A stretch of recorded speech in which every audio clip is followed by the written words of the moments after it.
With my favorite console, the Super Nintendo Entertainment System, having its 25th anniversary recently, I was inspired to make a list of my top 25 favorite Super Nintendo games.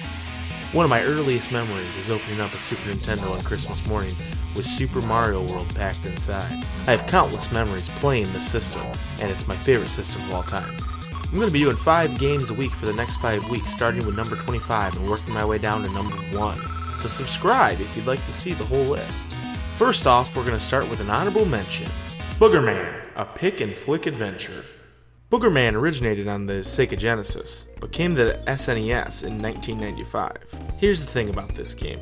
It's a platformer where you use your boogers and your burps and your farts as ammo against enemies. The game isn't great. In fact, it kinda stinks.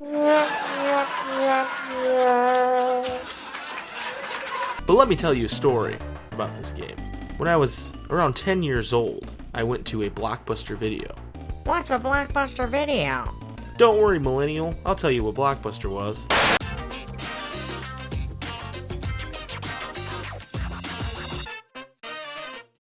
Blockbuster Video was an American-based provider of home movie and video game rental services through video rental shops.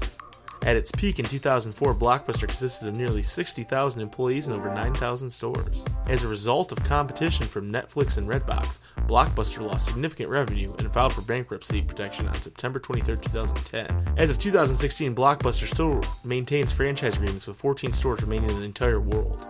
So anyway, I'm at a Blockbuster where my parents would commonly take me to rent some video games, and I took a chance on Booger Man. I saw the game sitting there and I said, I like boogers. I'm gonna play this. So that 3-day weekend, I spent sneezing and farting my way through the game. It's the first time I'd beaten a game that fast. I felt such a sense of accomplishment. I have fond memories of Booger Man, and I'm afraid that playing it will ruin that nostalgia. Is this game in the top 25 SNES games of all time? No. Top 50? Probably not.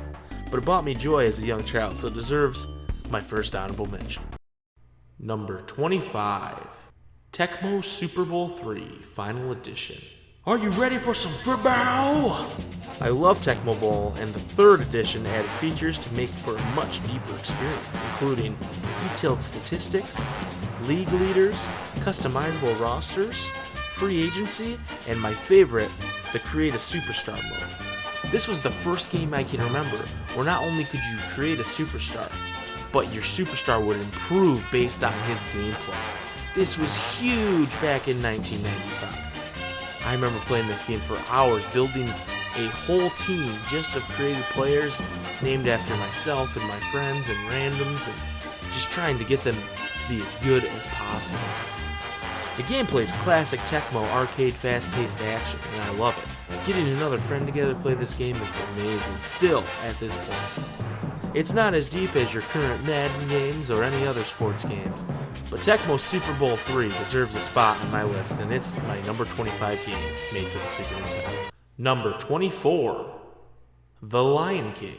We've all been taught that licensed games are garbage. Shovelware to sell games to kids. Crappy cash-ins and tie-ins just to make a quick buck. Well, that's mostly true. E.T. phone home. Disney had a great run in the mid-90s. Lion King was during this run. The game is beautiful, with the sprites and backgrounds drawn by Disney animators themselves. The animations of Simba look particularly great even today. It's a side-scrolling platformer. It follows the plot of the movie very closely as you go from young Simba to adult Simba, gaining melee attacks as the latter. This makes the game feel like 2 different platformers. It's not all Hakuna Matata, folks. Lion King is tough as nails. You need to be precise with your jumps, and some parts, like the wildebeest stampede, are very frustrating. Kill him. However, this is another one of those games that I've rented and had a great time playing, and I look upon it fondly. So it's my number 24 Super Nintendo game of all time. Number 23. Aladdin. Another Disney game? This game has all the positives of Lion King. Solid platforming, follows the movie well, and looks great.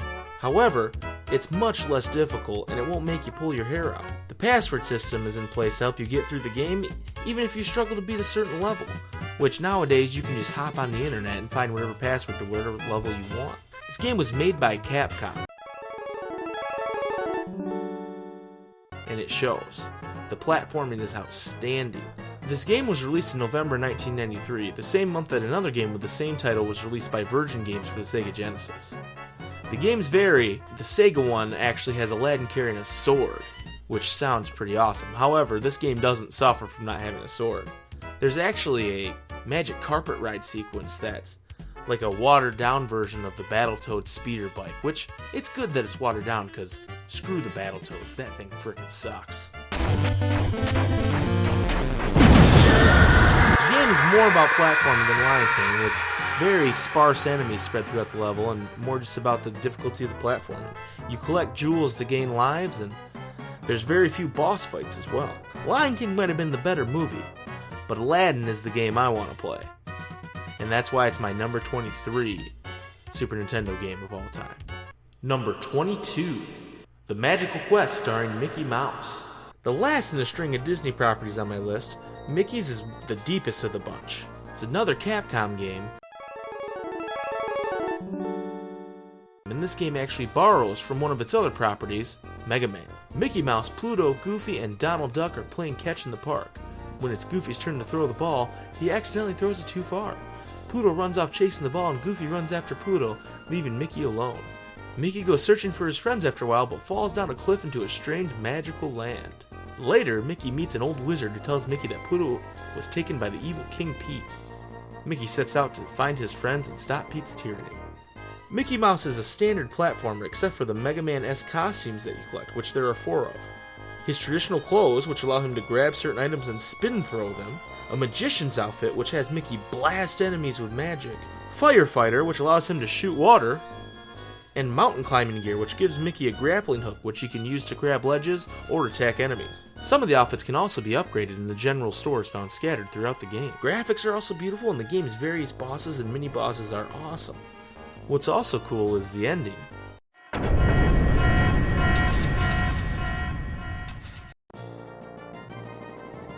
Oh boy, you sure are a sight for sore eyes. You're gonna be just fine. Let's get out of here and go home.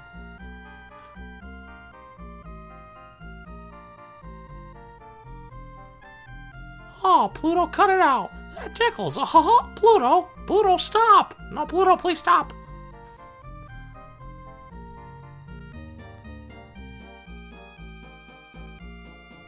Hey, get out of bed, sleepyhead. Let's all go play catch.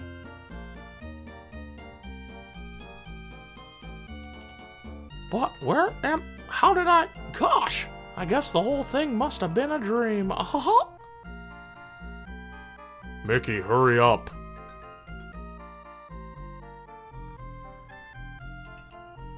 On my way, Donald.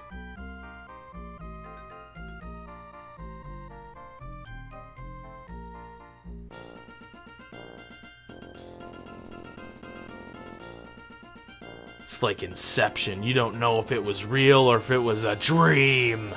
The top's still spinning. Number 21. Kirby Superstar. The first Nintendo game on my list is Kirby Superstar. The box claims 8 games in 1, and it does not disappoint. The game features typical Kirby. Who the fuck's Kirby?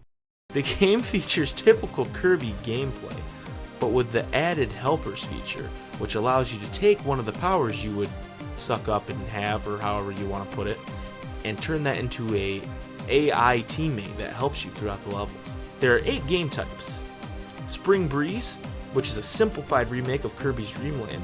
Dynablade, which you fight through 4 stages to face a gigantic bird named Dynablade. The Great Cave Offensive, which is an adventure for treasure throughout the giant cave, as it says. Revenge of Meta Knight. You fight against Meta Knight and you try to take down his ship, the Hellbird. Arena, which is a boss rush mode with 26 bosses. Minigames Samurai Kirby and Megaton Punch, which are just fun timing minigames. Gourmet Race, which is a race mode where you race King Dedede to the end while collecting as much food as possible. And Milky Way Wishes, which is the main game. Kirby cannot copy abilities, but instead gains them sort of like Mega Man. This is easily the best Kirby game ever made. Imagine if the last 4 Kirby games, which were all kind of subpar, had been in one package. people would be ecstatic about this and be talking about how great Kirby is. But instead they say, well, they released Kirby at the end of a console cycle because that means the console's dead, blah, blah, blah. The game looks amazing, and it's produced many song classics that are used in other games today like Super Smash Bros. This game probably provides the most variety on a Super Nintendo cartridge. You'll never be bored with Kirby Superstar, and that's why it's my number 21 game. That's it for this episode. Next episode we'll go 20 through 16. And another honorable mention, which is going to be sure to be fun.